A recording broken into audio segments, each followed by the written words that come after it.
नमस्कार, मी जानवी सावंत. गुरुकिल्ली यशाची मध्ये आपलं स्वागत आहे. आज आपण उच्च शिक्षणाचं भविष्य, विद्यापीठांची भूमिका या विषयावर बोलणार आहोत आणि यावर मार्गदर्शन करणार आहेत प्राध्यापक मुकुंद मोहनराव कुलकर्णी. सर, कार्यक्रमात तुमचं स्वागत. नमस्कार. तर विषयाला सुरुवात करण्याआधी मी सरांची ओळख करून देते. मुकुंद मोहनराव कुलकर्णी हे विश्वकर्मा विद्यापीठ पुण्याचे कुलगुरू आहेत. उच्च शिक्षण क्षेत्रातील 27 वर्षांहून अधिक अनुभव असलेल्या प्राध्यापक कुलकर्णी यांनी कुलगुरू, मुख्य अधिकारी, माजी विद्यार्थी व आउटरीच, अधिष्ठान, प्रशासन, विभाग प्रमुख आणि प्राध्यापक अशा विविध नेतृत्वपर जबाबदाऱ्या यशस्वीपणे पार पाडल्या आहेत. शैक्षणिक प्रशासन, डिजिटल परिवर्तन, मानांकन प्रक्रिया, प्रवेश प्रक्रियेतील सुधारणा आणि राष्ट्रीय शैक्षणिक धोरण 2020च्या अंमलबजावणीत त्यांनी महत्त्वपूर्ण भूमिका बजावली आहे. Data science, biomedical image processing, कृत्रिम बुद्धिमत्ता, मशीन लर्निंग आणि इंटरनेट ऑफ थिंग्स हे त्यांच्या संशोधनाचे प्रमुख आवडीचे विषय आहेत. प्राध्यापक कुलकर्णी यांनी भारतीय उच्च शिक्षणाचं प्रतिनिधित्व आंतरराष्ट्रीय व्यासपीठांवर केलेलं आहे. त्यांनी America, Singapore, Thailand, Saudi Arabia, Germany, Hungary आणि मॉरिशस येथील शैक्षणिक संस्थांशी शैक्षणिक सहकार्य प्रस्थापित केलंय. त्यांच्या नेतृत्वाखाली विश्वकर्मा विद्यापीठ नवोपक्रम, उद्योजकता, संशोधन उत्कृष्टता, आंतरराष्ट्रीयकरण, उद्योग सहकार्य आणि राष्ट्रीय शैक्षणिक धोरण 2020च्या दृष्टिकोनाशी सुसंगत विद्यार्थी केंद्रित शिक्षण यावर विशेष भर देत आहे. चला तर मग विषयाला सुरुवात करूया. सर, 21व्या शतकामधले बदल आणि आर्टिफिशियल इंटेलिजन्स याच्याकडे तुम्ही कसे पाहता? मला वाटतं हा एक फार महत्त्वाचा आणि खूप चर्चेला गेलेला प्रश्न आहे आणि विषय आहे. मला असं वाटतं की आर्टिफिशियल इंटेलिजन्स कडे स्पर्धा म्हणून नाही, तर मानवी क्षमतांचा विकास करण्यासाठी आपल्याला उपलब्ध असलेलं साधन म्हणून बघितलं पाहिजे. आपण जर 21व्या शतकाचा विचार केला तर मला असं वाटतं की 21वं शतक हे अतिशय वेगाने पुढे सरकणारं आणि आमूलाग्र बदल घडवून आणणारं शतक आहे. आणि ज्यामध्ये आपण जसं म्हणालात तसं AI, data science, machine learning हे जेनझीच्या भाषेत बोलायचं तर 21व्या शतकातले बझवर्ड्स आहेत. तर गंमत अशी आहे याची की लोकांना अशी भीती आहे की या सगळ्या AI आणि AIशी भोवती असलेल्या गोष्टींमुळे नोकऱ्या संपतील का? तर नोकऱ्या संपणार नक्की नाहीत, पण नोकऱ्यांचं स्वरूप बदलेल. आणि या नोकऱ्यांचं स्वरूप बदलणार असेल तर आपल्याला त्या बदलांना सामोरं जावं लागेल, किंबहुना त्यातले काही बदल जे आहेत ते आपल्याला अंगीकृत करावे लागतील.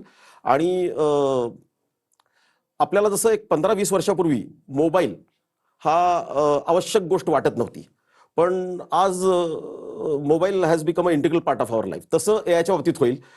आज कदाचित आपल्याला पटणार नाही, पण काही वर्षानंतर तुम्हाला कळेल की AI पण हा एक आपल्या जीवनाचा अविभाज्य घटक बनलेला आहे. त्यामुळे नुसती शिक्षण पद्धतीच नाही, तर आपली विचार करण्याची पद्धत, शिक्षणामध्ये काही बदल हे आपल्याला AIच्या अनुषंगाने घडून आणले पाहिजेत आणि घडवणं गरजेचं आहे. जसं तुम्ही म्हणालात की 21व्या शतकामध्ये होणारे बदल आणि त्यासाठी आपल्याला सातत्याने अपडेट राहावं लागेल, तर याच अनुषंगाने मला विचारावंसं वाटेल की डी लर्न आणि रीलर्न ही संकल्पना किती महत्वाची आहे आजच्या काळात? मला वाटतं की या AIच्या आणि बदलत्या वेगाने बदलणाऱ्या शतकामध्ये ही फार महत्वाची संकल्पना आहे. डीलर्न किंवा त्याला अनलर्न पण म्हणतो आपण. अनलर्न या शब्दाचा अर्थ असा आहे की काही गोष्टी ज्या आपण शिकलेल्या आहेत पण आज कालानुरूप त्या आवश्यक नाहीयेत किंवा काही त्यातल्या गोष्टी कालबाह्य झालेल्या आहेत. तर अशा कालबाह्य गोष्टी या विसरणे. दुसरा विषय आहे कंटिन्युअस लर्निंग, म्हणजे सतत शिकत राहणे किंवा सतत शिकण्याची जिद्द बाळगणे. आणि तिसरी गोष्ट आहे रीलर्निंग. रीलर्निंग या शब्दाचा अर्थ असा आहे की आपण काही गोष्टी आत्मसात केलेल्या असतात काही वर्षांपूर्वी, पण त्याचा कंटेक्स्ट जो आहे तो आजच्या युगामध्ये बदललेला आहे. तर काही गोष्टी आपल्याला ज्या माहिती आहेत पण त्या कदाचित नव्याने शिकायला लागतील. त्यामुळे मला असं वाटतं की अनलर्निंग, कंटिन्युअस लर्निंग आणि रीलर्निंग या 3 गोष्टी आजच्या युगामध्ये अत्यंत महत्त्वाच्या आहेत.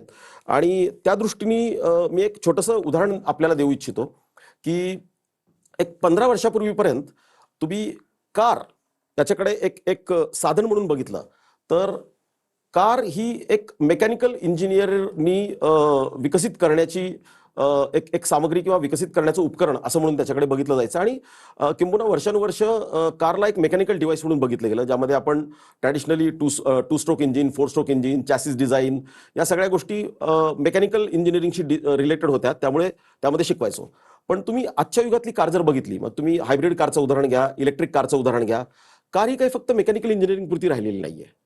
त्यामुळे कारमध्ये जर तुम्ही आज बघितलं तर कारमध्ये अमेरिकेसारख्या काही ठिकाणी आता ड्रायव्हरलेस कार येत आहेत, ज्याच्यामध्ये मनुष्यविरहित त्या कार तुम्ही ज्या ठिकाणी आहात तिथे ऑटोमॅटिकली येऊन थांबतात, तुम्हाला घेतात आणि तुम्हाला इच्छित स्थळी नेऊन सोडतात. याच्यामध्ये प्रचंड प्रमाणात सेन्सरचा उपयोग आहे, प्रचंड प्रमाणात कम्प्युटर अल्गोरिथम्स वापरले जातात. त्यामुळे आज जर एक इफेक्टिव्ह कार डिझाईन करायची असेल तर त्यामध्ये फक्त मेकॅनिकल इंजिनिअरचं महत्त्व नाही आहे. त्यामध्ये मेकॅनिकल इंजिनिअर आहे, इलेक्ट्रॉनिक्स इंजिनिअर आहे, इन्स्ट्रुमेंटेशन इंजिनिअर आहे, कारण त्याच्यामध्ये बरेचसे सेन्सर्स तुम्हाला वापरले जातात, कम्प्युटर इंजिनिअरिंग आहे. त्यामुळे आजच्या युगामध्ये तुम्ही कारचं उदाहरण घेतलं तर it's really in true sense it is a multidisciplinary device.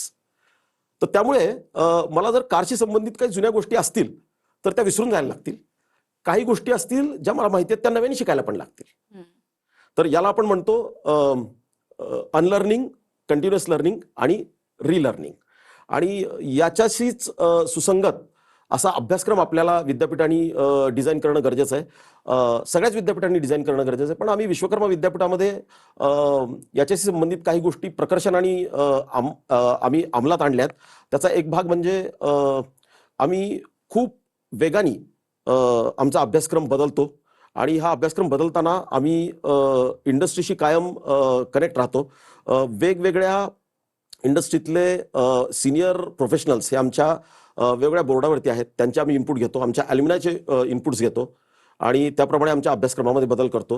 हे बदल करत असताना AI हा आमच्या सगळ्या अभ्यासक्रमाचा एक इंटिग्रल पार्ट आहे, हे आम्ही विसरलेलो नाही आहोत. आणि त्यामुळे आम्ही विश्वकर्मा विद्यापीठामध्ये कुठलीही शाखा असेल तर त्या प्रत्येक शाखेमध्ये आर्टिफिशियल इंटेलिजन्सचं इंटिग्रेशन केलेलं आहे आणि आम्ही त्या सगळ्या विद्याशाखांमध्ये विद्यार्थ्यांना AIचा जास्तीत जास्त कशा चांगल्या प्रकारे उपयोग करून घेता येईल हे शिकवण्याचा प्रयत्न करतोय. निश्चितच सध्याचा हॉट टॉपिकच असं म्हणायला हरकत नाही AI आहे. AI मुळे खूप मोठ्या प्रमाणात भीतीही आहे आणि जसं तुम्ही म्हणालात की तुमच्या अभ्यासक्रमाचा तो एक इंटिग्रल पार्ट आहे. म्हणूनच मला विचारावं असं वाटतं की आर्टिफिशियल इंटेलिजन्समुळे शिक्षण क्षेत्रामध्ये कोणते बदल होतील आणि विश्वकर्मा युनिव्हर्सिटी त्यासाठी कशी सज्ज आहे? निश्चितच, कारण AI मुळे आमूलाग्र बदल शिक्षण क्षेत्रामध्ये ऑलरेडी व्हायला लागलेले आहेत. मी एक तुम्हाला छोटंसं उदाहरण देतो. ज्यावेळी आम्ही शिक्षण घेत होतो त्यावेळी इंटरनेट, सर्च इंजिन, AIचा तर काही प्रश्नच नव्हता. त्यामुळे अभ्यास करण्याची एक साधी आणि सोपी पद्धत अशी होती की आम्ही ग्रंथालयामध्ये जाणे आणि पुस्तक वाचणे आणि अभ्यास करणे. आता तुम्ही त्या कंटेक्समध्ये आजच्या युगातल्या विद्यार्थ्याकडे जर बघितलं तर मुबलक प्रमाणात माहिती त्या विद्यार्थ्याला अवेलेबल आहे. बरं, माझ्या माहितीप्रमाणे विद्यापीठातले विद्यार्थी सोडा, शाळेतल्या पण विद्यार्थ्यांना ChatGPT आज माहिती आहे. त्यामुळे तुम्ही कुठलीही गोष्ट विद्यार्थ्याला विचारली तर दुसऱ्या मिनिटाला तो ChatGPTला विचारून तुम्हाला लगेच सांगू शकतो. आता गंमत अशी आहे की या सगळ्या AIच्या युगामध्ये ज्यावेळी विद्यार्थ्यांकडे खूप माहिती मुबलक प्रमाणात उपलब्ध आहे, अशा वेळी तुम्ही त्या विद्यार्थ्याला कसं मोटिवेट कराल की त्यांनी कॉलेजमध्ये आलं पाहिजे किंवा विद्यापीठामध्ये आलं पाहिजे आणि शिक्षण घेतलं पाहिजे. एक जो महत्त्वाचा बदल आम्ही आमच्या विद्यापीठामध्ये घडवला आहे तो असा आहे की थोडंसं फ्लिप क्लासरूमकडे आम्ही वळायचा प्रयत्न करतोय, ज्याच्यामध्ये आम्ही फक्त मोनोटोनस टीचिंग म्हणजे ज्यामध्ये 1 तास पूर्ण शिक्षक बोलतो आणि विद्यार्थी ऐकतो असं न करता त्या टीचिंग लर्निंग प्रोसेसमध्ये विद्यार्थ्यांना पण कसं सहभागी करून घेता येईल याचा प्रयत्न करतोय. त्याचाच एक भाग म्हणून आम्ही आमची परीक्षा पद्धती जी आहे ती पूर्णपणे बदलली आहे. टिपिकली मला असं वाटतं की बऱ्याच विद्यापीठांनी हे केलं असेल, पण आमच्याकडे आम्ही फक्त लेखी परीक्षेवरती विद्यार्थ्याचं परीक्षण करत नाही, तर लेखी परीक्षा व्यतिरिक्त आम्ही ज्याला कंटिन्युअस इव्हॅल्युएशन म्हणतो, ज्यामध्ये आमच्याकडे project based learning, project centric learning, त्यानंतर ग्रुप डिस्कशन, प्रेझेंटेशन, प्रत्येक विषयावरती एक वायवा म्हणजे तोंडी परीक्षा, या सगळ्या गोष्टींचा अंतर्भाव आम्ही त्या परीक्षा मूल्यमापन पद्धतीमध्ये केलेला आहे, जेणेकरून विद्यार्थ्यांना AIचा उपयोग तर करून घेता आला पाहिजे, पण AIचा उपयोग करून घेऊन त्याचे विचार त्याला स्वतःला मांडता आले पाहिजेत. त्या दृष्टीने आम्ही प्रयत्न करतोय. दुसरी एक महत्त्वाची गोष्ट आम्ही विद्यापीठ म्हणून असं करतोय की इथिकल यूज ऑफ AI. म्हणजे आम्ही विद्यार्थ्यांना प्रोत्साहित करतो, तू AIचा वापर कर, पण तो करत असताना तू आम्हाला येऊन सांग की मी AIचा वापर करून हे केलेलं आहे. We don't mind doing that. पण हे करत असताना आपण ही गोष्ट लक्षात घेतली पाहिजे की AIचा हा वापर हा आपण टूल म्हणून करून घेतला पाहिजे आणि आपल्या ज्ञानामध्ये भर करण्यासाठी म्हणून करून घेतला पाहिजे. तर याच्याशी रिलेटेड आम्ही आमच्या टीचिंग लर्निंगमध्ये काही बदल घडवून आणतोय, आमच्या परीक्षा पद्धतीमध्ये काही बदल घडवून आणतोय आणि त्या दृष्टिकोनातून आमच्या ट्रेनिंग अँड प्लेसमेंट सेलमध्ये पण आम्ही काही बदल घडवून आणतोय. आणि विद्यार्थ्यांना आम्ही एक एक इंडस्ट्री रेडी आणि रिस्पॉन्सिबल सिटीजन करण्याचा प्रयत्न करतोय. निश्चितच. म्हणजे आधुनिक पद्धतीने अध्ययनाच्या पद्धती आणून तुम्ही त्या अभ्यासक्रमाशी मॅच करत आहात.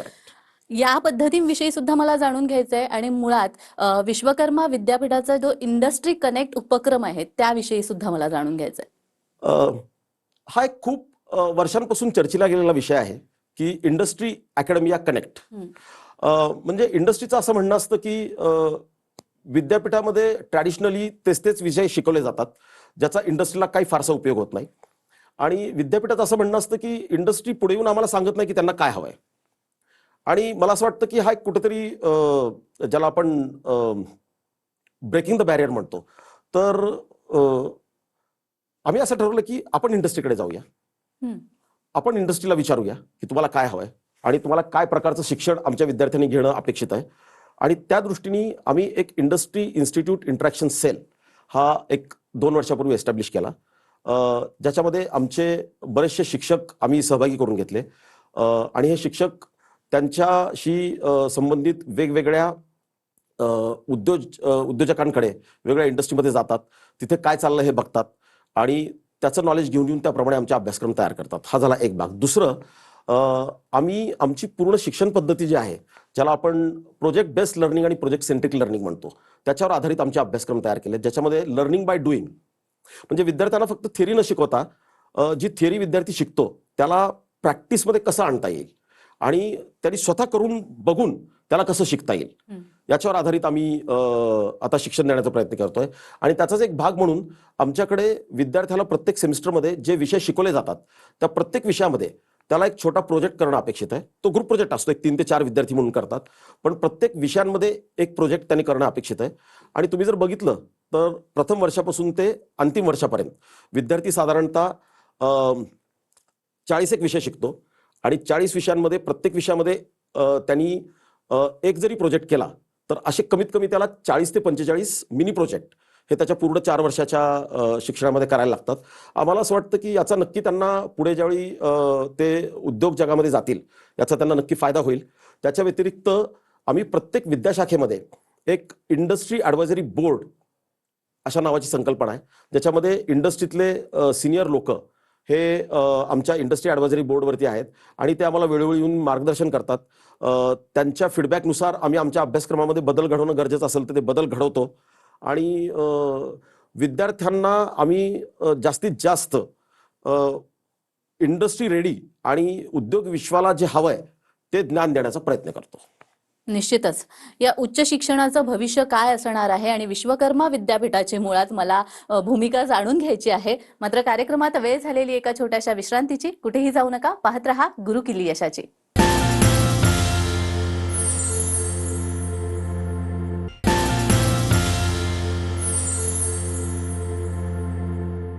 विश्रांतीनंतर सर्वांचं पुन्हा एकदा स्वागत आहे. आज आपण उच्च शिक्षणाचं भविष्य आणि त्यामध्ये असलेली विद्यापीठांची भूमिका काय आहे याविषयी जाणून घेतोय आणि आपल्याला मार्गदर्शन करतायत प्राध्यापक मुकुंद कुलकर्णी. सर, कॉर्पोरेट जगाच्या नेमक्या अपेक्षा काय आहेत हे मला खूप जाणून घ्यायचं आहे. आणि दुसरी महत्त्वाची गोष्ट म्हणजे विद्यार्थ्यांना प्लेसमेंटसाठी विश्वकर्मा युनिव्हर्सिटी कशी रेडी करते? मला वाटतं हा एक फार विस्तारित असं एक जग आहे, कॉर्पोरेट जग ज्याला आपण म्हणतो. तर आजचं शिक्षण म्हणजे केवळ माहिती मिळवणं याच्यापुरतं मर्यादित नाहीये. मला असं वाटतं की त्या शिक्षणाचा किंवा त्या ज्ञानाचा प्रभावीपणे कसा वापर करता येईल हे आपण विद्यार्थ्यांना शिकवलं पाहिजे. आणि मला असं वाटतं की कॉर्पोरेट जगाची तीच आजच्या विद्यार्थ्याकडनं कदाचित अपेक्षा असावी. आम्ही मागच्या 1-2 वर्षामध्ये जे बघतोय की ज्या इंडस्ट्रीज आमच्याकडे ट्रेनिंग अँड प्लेसमेंटसाठी येतात तर त्यांना आता फक्त पदवीधर नको आहेत, तर त्यांना प्रॉब्लेम सॉल्व्हर्स हवेत, त्यांना टीम प्लेयर्स हवेत, त्यांना टीम लीडर्स हवेत. आणि त्यांना विद्यार्थ्यांमध्ये हे बघायचं की एखाद्या जर सिच्युएशनला तो विद्यार्थी कशा प्रकारे हँडल करू शकतो किंवा एखादा प्रॉब्लेम आला तर त्या प्रॉब्लेमला सॉल्व्ह करण्यासाठी त्या विद्यार्थ्याकडे काय कौशल्य आहेत हे जाणू शकतो. आता मी तुम्हाला सिंपल गोष्ट सांगतो. सॉफ्टवेअर इंजिनिअरिंगसाठी आमच्याकडे ज्या कंपन्या यायच्या त्या ट्रॅडिशनली एक दीड वर्षा 2 वर्षापूर्वीपर्यंत किंवा 1 वर्षापूर्वीपर्यंत विद्यार्थ्यांचं ज्याला प्रोग्रामिंग स्किल आपण म्हणतो की कोड लिहिण्याची क्षमता विद्यार्थ्याची ते तपासायच्या. पण आता जर तुम्ही बघितलं तर चॅट जीपीटी सारख्या माध्यमातून तुम्ही 1 मिनिटात कोड लिहितो चॅट जीपीटी किंवा 2 मिनिटात कोड लिहिता येतो. आता प्रश्न असा आहे की मग या एआयच्या जगामध्ये तुम्ही विद्यार्थ्याची कोड लिहिण्याची क्षमता तपासणार का आणि त्याचा काही खरंच रिलेव्हन्स आहे का? तर नाहीये. पण मग काय केलं पाहिजे तर विद्यार्थी हा एआयचा वापर करून किती प्रभावीपणे तो कोड लिहू शकतो आणि तो एआयनी लिहिलेला कोड हा समजून घेऊन त्याच्यामध्ये जर काही एरर्स असतील तर तो एरर हा विद्यार्थी आयडेंटिफाय करून तो एरर करेक्ट करू शकतो का? म्हणजे याला आपण प्रॉम्प्ट इंजिनिअरिंग हा एक विषय आहे. प्रॉम्प्ट इंजिनिअरिंग म्हणजे एआय कडून तुम्ही किती चांगल्या प्रकारे काम करून घेऊ शकता. कारण एक लक्षात घ्या, शेवटी it is a artificial intelligence. तो काही मानवी मेंदूचा भाग नाहीये. ते कृत्रिम बुद्धिमत्ता आहे आणि कृत्रिम बुद्धिमत्ता हे ज्यावेळी तुम्हाला उत्तरं देते कुठल्याही गोष्टीची ती उत्तरं हे तुम्ही त्याला काय प्रश्न विचारता त्याच्यावर आधारित ते उत्तर देते. त्यामुळे प्रॉम्प्ट इंजिनिअरिंग सारखा विषय जो आहे की ज्याच्यामध्ये तुम्ही एआयला किती चांगल्या प्रकारे प्रश्न विचारू शकता जेणेकरून तुम्हाला अपेक्षित जे आहे उत्तर ते उत्तर एआय कडनं मिळेल.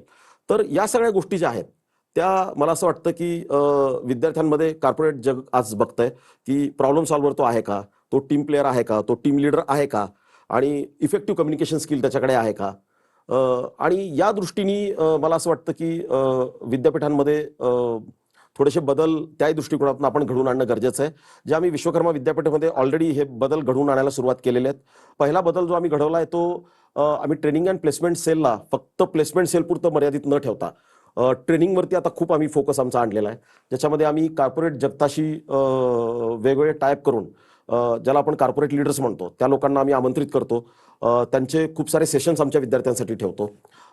एक सायकोमेट्रिक टेस्ट आहे जी आम्ही विद्यार्थ्यांची घेतो ज्याच्यामध्ये विद्यार्थी हा कुठल्या विषयामध्ये त्याची आवड आहे कुठल्या विषयामध्ये नाही आहे किंवा एक्झाम्पल जर द्यायचं झालं तर एक स्किल बेस्ड असेसमेंट ज्याला म्हणतो आपण की जसं मी मगाशी म्हणालो की आमच्याकडे वेगवेगळ्या पद्धतीने त्या विद्यार्थ्याचं मूल्यांकन केलं जातं ज्याच्यामध्ये ग्रुप डिस्कशन आहे, सेमिनार प्रेझेंटेशन आहे, त्याची बोलण्याची कौशल्य आम्ही त्याचं चेक करतो. ज्याच्यामध्ये प्रत्येक विषयाची एक ओरल असते ज्याला आपण तोंडी परीक्षा म्हणतो ती घेतो आणि या प्रत्येकाचं अनालिसिस करून विद्यार्थ्याला हे कळतं की नाही बाबा मी ग्रुप डिस्कशनमध्ये चांगला आहे पण मी प्रेझेंटेशनमध्ये कदाचित थोडासा खराब आहे किंवा मला तिथे इम्प्रूव्ह करण्याची गरज आहे. तर मग याच्याशी रिलेटेड त्याला ट्रेनिंग देता येऊ शकतं का.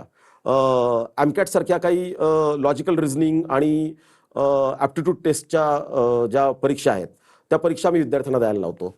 आणि याच्या व्यतिरिक्त सगळ्यात महत्त्वाचा जो बदल आम्ही विद्यापीठामध्ये आमच्या घडून आणलाय तो असा आहे की ट्रॅडिशनल टीचिंग लर्निंग ज्याच्यामध्ये वर्गात जाऊन विद्यार्थ्यांना शिकवणं याच्याबरोबर एक ऑनलाईन टीचिंगचा थोडासा पर्याय आम्ही आमच्या विद्यापीठामध्ये विद्यार्थ्यांना उपलब्ध करून दिला आहे. ज्याच्यामध्ये आम्ही स्वयं आणि एनपीटीएल सारखे आपले भारतातले प्लॅटफॉर्म असू किंवा कोर्सेरा सारखे काही परदेशातले प्लॅटफॉर्म आहेत किंवा लिंक्डइन सारखे प्लॅटफॉर्म आहेत तर यांच्याशी रिलेटेड लेटेस्ट कोर्सेस हे आम्ही विद्यार्थ्यांना उपलब्ध करून दिले. तर त्यातले काही कोर्सेस हे आमच्या अभ्यासक्रमाचे भाग आहेत.